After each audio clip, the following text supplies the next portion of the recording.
We do know where they came from. We found the map, plotted its path, and narrowed the possibilities down to a handful. We know we shall never stand on their shores. We decipher their images, and so we know their outline, we think. But there are many images we cannot decipher. The nature of our vision, it seems, is too dissimilar, or we have not determined the correct method to view them, though I am assured we have followed the instructions exact. For whatever reason, only the most basic images are coherent to our senses. We have symbols that, we presume, somewhere contain their own name, but we have no way to know how that should be read or pronounced. We have vocal recordings, but their nature seems to indicate they do not share meaning with what is written. Their name may be contained within, but we can never know, as the meaning cannot be extracted. All we have is a single tablet, with words we can never read, and a message we can never understand. Our language shares no roots, and study bears no fruit. Their words are forever a locked box with no key to us. We know so little of them, but we know this. They had music, as we experience music.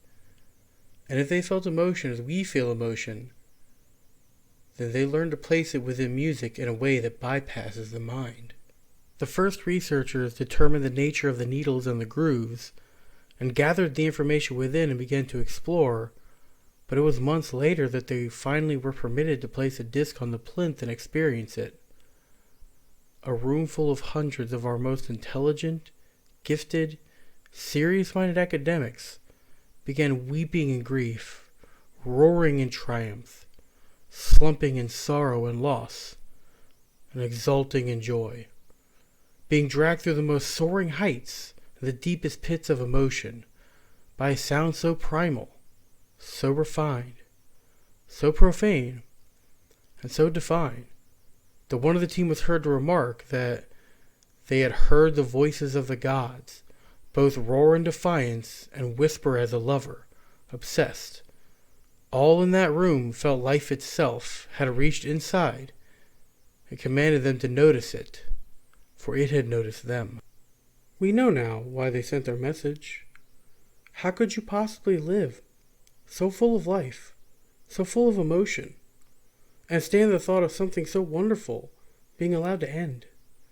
They screamed their songs to the void on amplifiers of fire, so they could be heard through a vacuum by someone with the capacity to know them.